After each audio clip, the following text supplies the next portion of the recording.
امریکہ میں اس وقت پیٹرول کی نیشنل ایوریج قیمت تقریباً $4 فی گیلن کے آس پاس ہے۔ 3 مہینے پہلے یہی قیمت $5 سے بھی زائد تھی، جو کہ امریکی شہریوں کے لیے ایک بہت بڑی پرابلم ہے۔ اور اس پرابلم کو سالو کرنے کے لیے یہاں کے سیاستدان اور حکومتی اہلکار وقتاً فوقتاً کچھ وعدے اور حربے استعمال کرتے ہیں۔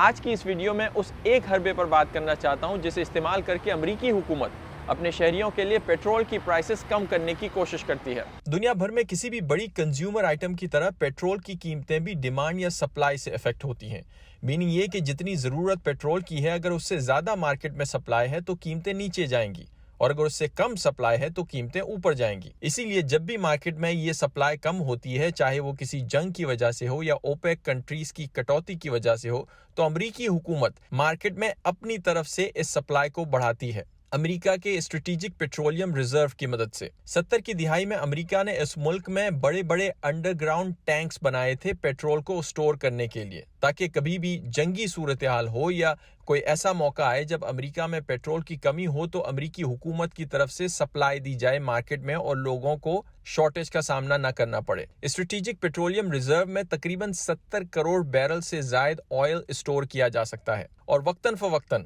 امریکی حکومت نے ان ریزروز میں سے پیٹرول کو عالمی منڈی میں پھینکا ہے تاکہ سپلائی آئل کی بڑھائی جائے اور قیمتوں کو کافی حد تک انفلوئنس کیا جائے۔ مارچ کے مہینے میں بڑھتی ہوئی قیمتوں کو دیکھ کر صدر بائیڈن نے اناؤنس کیا تھا کہ امریکہ کے ان ریزروز میں سے روزانہ 1 ملین بیرل تیل گلوبل مارکیٹ میں ریلیز کیا جائے گا اگلے 6 مہینے تک، جسے اکتوبر کے آخر تک جاری رکھا جائے گا۔ امریکی حکومت کا کہنا ہے کہ اس حربے کی وجہ سے گلوبل مارکیٹ میں قیمتیں کافی حد تک نیچے آئی ہیں، لیکن حال ہی میں اوپیک ممالک کی طرف سے پیٹرول کی کٹوتی کی وجہ سے دوبارہ قیمتیں اوپر جا رہی ہیں، اور پھر سے وائٹ ہاؤس کی طرف سے یہ اناؤنس کیا گیا ہے کہ دوبارہ نومبر کے مہینے میں ان ریزروز میں سے مزید آئل عالمی منڈی میں پھینکا جائے گا تاکہ تیل کی سپلائی دوبارہ سے بڑھ سکے اور امریکی شہریوں کو اپنے لوکل گیس اسٹیشن پر قیمتیں زیادہ مہنگی نہ دیکھنی پڑیں۔